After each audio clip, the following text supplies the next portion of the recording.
I get the creeping suspicion that I was called in to be a chauffeur because that's what I did for a lot of that trip. Sakana actually handed me his car, Mercedes, to drive everyone around. Very small woman in a Mercedes, so that's what I was doing. Free labor.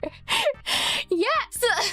So yeah, I got flown in to drive his car, which I have a story regarding that because, as you guys know, I am a pretty solid driver, but I will say I've never driven a new car. And you guys know about new cars. They're really finicky. They have a lot of technology in the new cars. They like to scream. I never realized that because I drive a 2005 piece of shit, you know? New cars scream. They go bing bong, beep, beep, beep, beep, beep. Brrr. Like, it's crazy. A lot of unnecessary stuff. You know, when you park your car, you're going to get close to another car when you park, especially if the space is tight. It just screams the entire time, giving me anxiety. I've never experienced anything like it. It's just too much. It's too much. It gives me anxiety, right? Let's just say I arrive in Canada, all right? Sagana picks me up in the SUV, in his Mercedes, all right? And we go to the warehouse. And he hands me his keys. He's like, here you go. Yeah, go take care of the JPs. Drive them around. And I was like, oh, okay.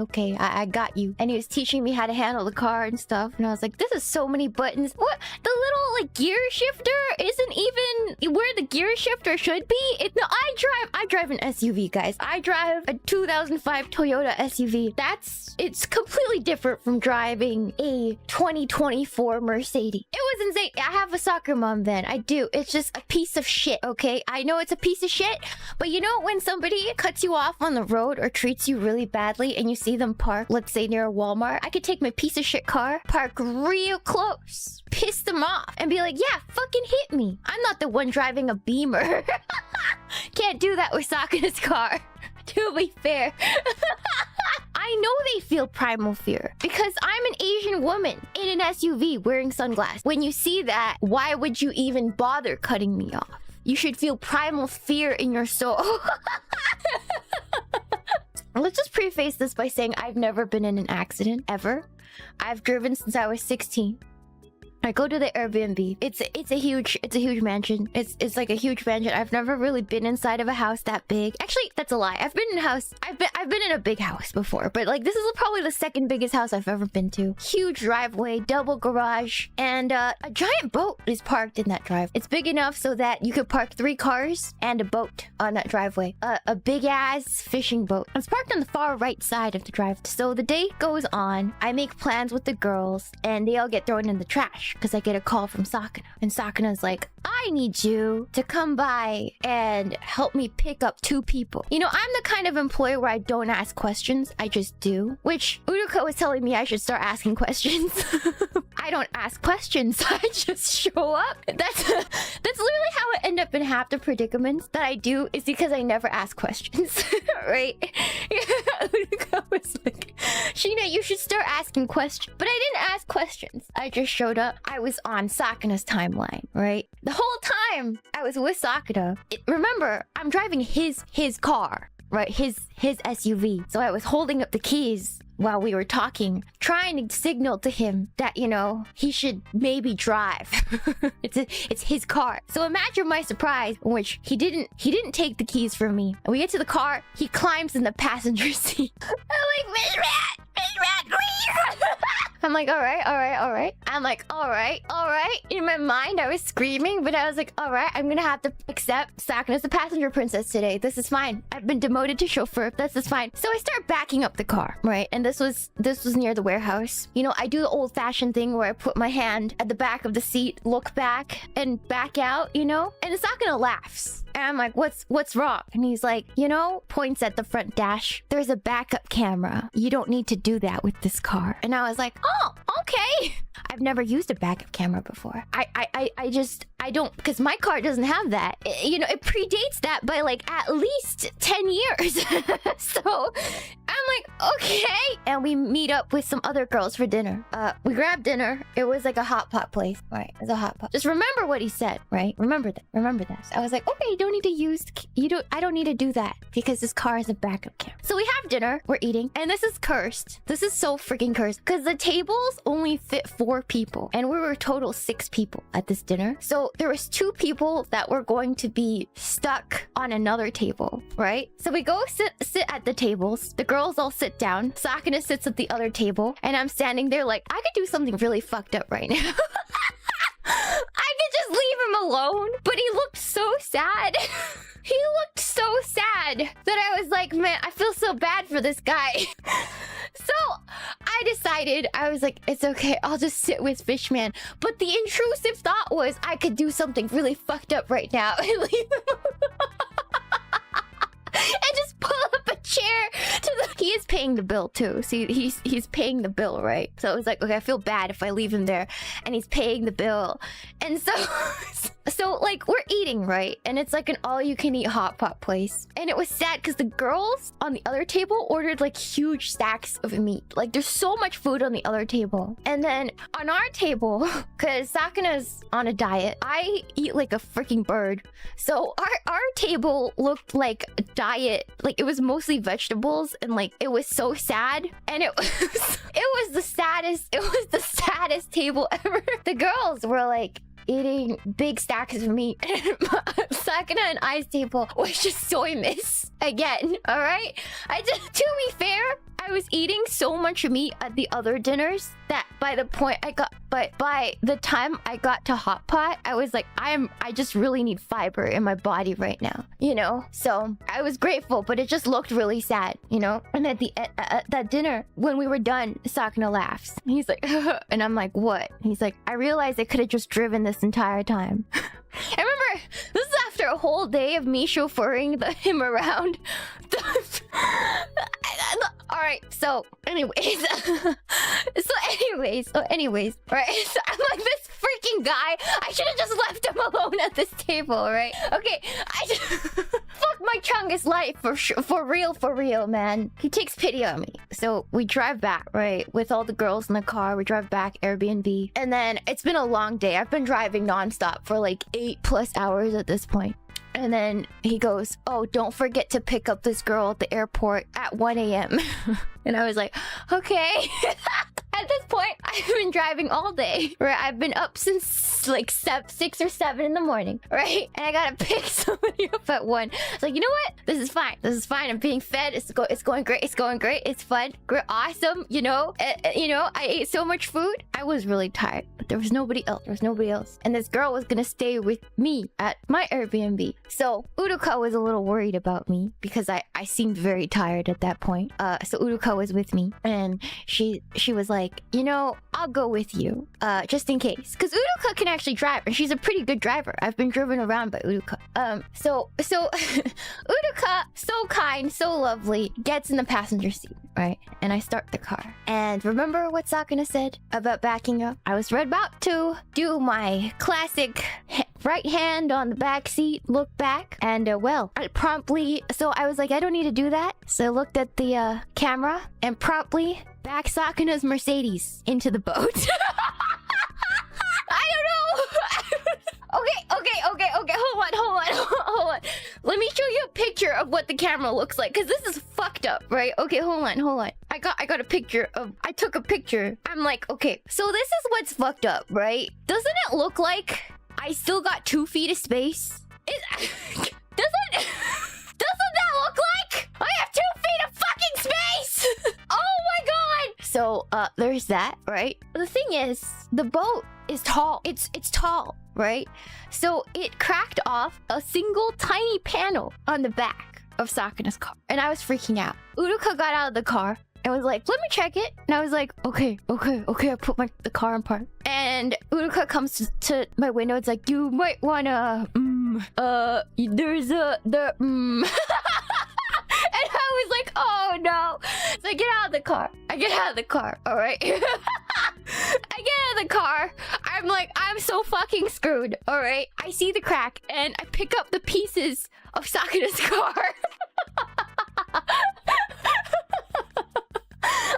I'm like, sad bee. Imagine sad bee. All right. Instead of his little vegetable, I'm holding pieces of Sakana's car. I literally start crying. I literally literally crying. They're like shards. All right. And I'm like, is the boat okay? And we look at the boat. The boat is fine. Not a single scratch on that fucking boat. I don't know what they make out like boats out of, but there's not a single scratch on the fucking boat. All right. So yeah. So there was like 2 little shards. And so I was like, oh my God. And then I'm like, can you call? I was like crying. And then Uruka was calm. Thank God for Uruka. Uruka's like, yeah, it's okay. Yeah, I'll call Sakana. So she calls Sakana, right? She goes, so, and then I'm like freaking out. I'm like already crying into the car, like literally holding the car and like crying into the crack at the back of the car. And Uruka's just standing there, like calling Sakana, like, Sakana, so there's a crack, a small crack at the back of your car, and yeah, so and then I was like, after it calmed down, I texted Sakana the picture you guys just saw, right, of the freaking boat and the back camera. And then it was like he was like, damn, like it literally the stars aligned, because it was the one situation in that the backup camera can't see the top of the boat, so it only chipped off like the top part. Like, it didn't crack a window. It was like the tiniest panel. So I was freaking out. And then I still had to go pick up this girl. And so we ended up picking her up, bringing her back. I was so upset at that point, right? Uruka's doing her best to calm me down this entire time. It's okay. You were tired. You're not used to the camera. You know, Sakana made you drive around all day. And then I told her about Sakana said, I was like, Sakana said I didn't need to do my old-fashioned check. And I was like beating myself up because I was like, it's the one time, Uruka, the one time I didn't do my check, and the boat was there, and we get back.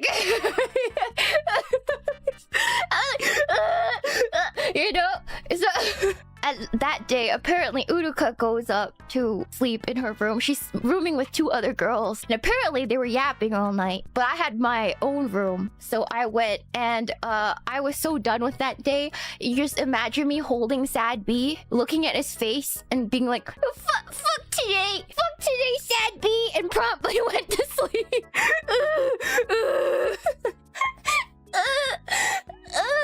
Just holding Sad B, and I went to bed. And so the next morning, I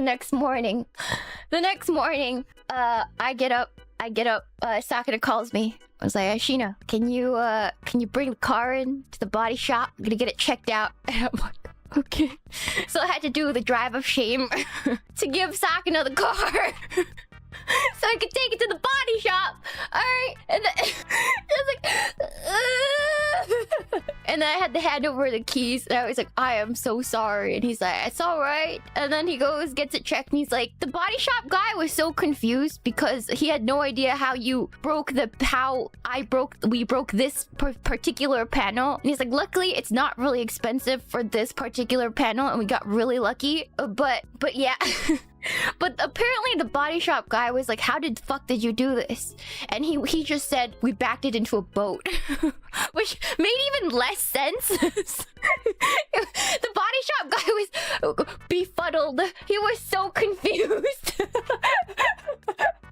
No, it was a pretty cheap fix for him. So he's like, yeah, we got really lucky because it was a really cheap fix. Just one panel. Just one tiny panel at the back. We're good. It's like cheaper than fixing like a bumper or like something stupid like that. So it was like, it's probably like the same price as like changing a bearing on a wheel, because that's how small it was. So we got really, really lucky. But yeah, Sakana was good-natured about it. He found it more funny than anything. Sakana was good-natured about it. I told him, like, bro, you told me not to look, but I'm never listening to you again. He was just like laughing the entire time. So he was good-natured about it. The real MVP here with Uruka, okay? The real MVP here was Uruka. Uruka the entire time was like, it's not your fault. You're just tired. It's okay. You know, you've been driving around all day. This is Sakana's fault.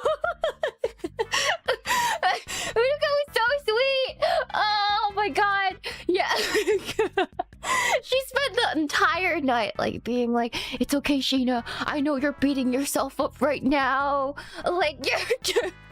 Oh my god.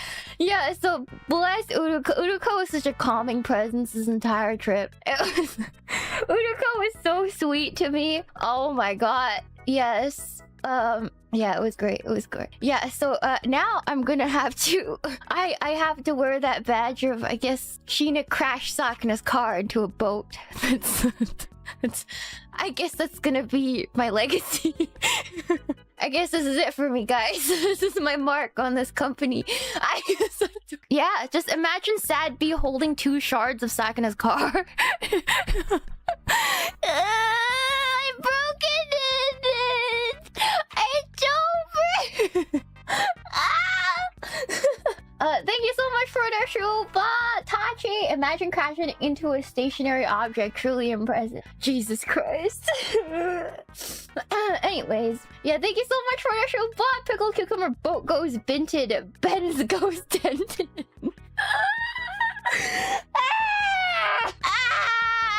I'm never gonna live this down. I have to graduate now. But then if I graduate now without doing something better, we're gonna remember me as the girl who crashed Sakana's car.